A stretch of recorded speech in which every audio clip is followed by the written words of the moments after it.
Have you been planning for your retirement? It's a long ways off. Are you planning for my retirement?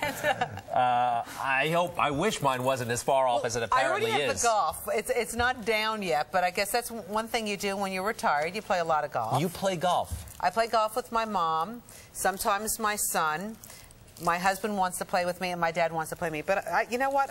I'm pushing them off right now because I really feel I want to get the game going. Yeah. Your husband is very good. He's impressive. Yeah, he's a good golfer. All right. Why do we bring up golf? Because we kind of associate it with retirement, but not everybody does it.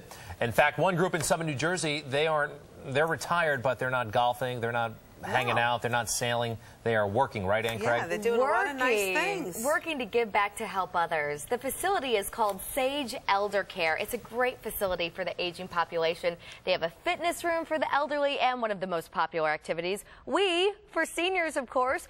But among those activities, there is a lot of work going on in the Sage Workshop, where hands that deserve a life of resting, but that's not exactly what's happening here. Take a look.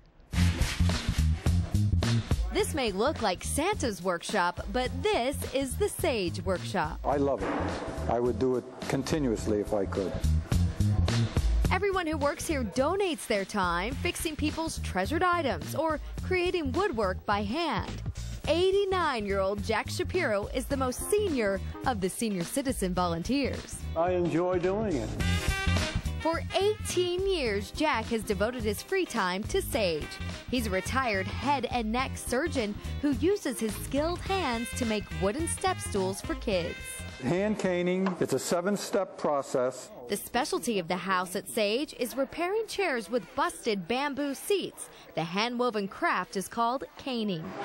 The skill is rare these days, and like many of the volunteers, 82-year-old Edward Fernandez knew nothing about it. I learned it over here just by asking questions from my colleagues. He's a retired Romance language professor from Fairleigh Dickinson. And then there's Bob McAnally, who spent 40 years with Lucent Technologies.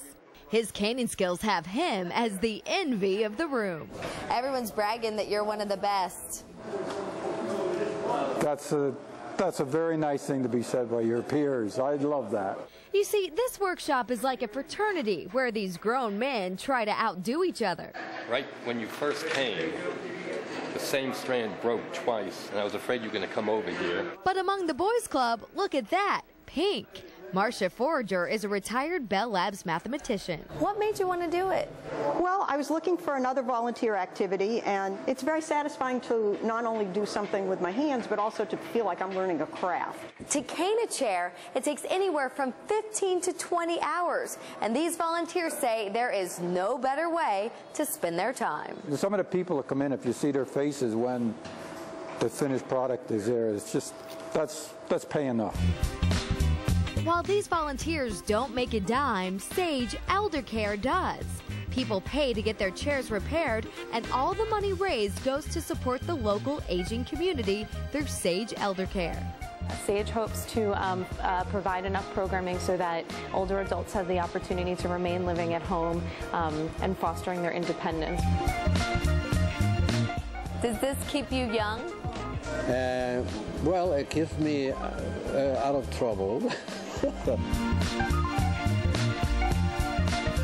Well, Sage is always looking for more volunteers, and if you'd like to donate your time or even take some broken furniture to Sage to be repaired, you can get much more information on our website at myfoxny.com and just click on the Good Day tab. What a great group of people over there. So nice. You have to be educated, I think, to do that caning. You had a professor, you had that engineer, right? A head and neck surgeon. Yes. I mean, talented careers that are now giving back. That's so nice. Yeah. Well, thank you, because I know they've been watching, right, from Summit. They've been watching and waiting for this story. Good. Yes, so good morning to Summit. They get paid, right? No, they do it totally free, but when someone takes a chair to be repaired, it might cost $70. So Sage Elder Care makes the money on the chair. Thank you, Ann, and we will be right back.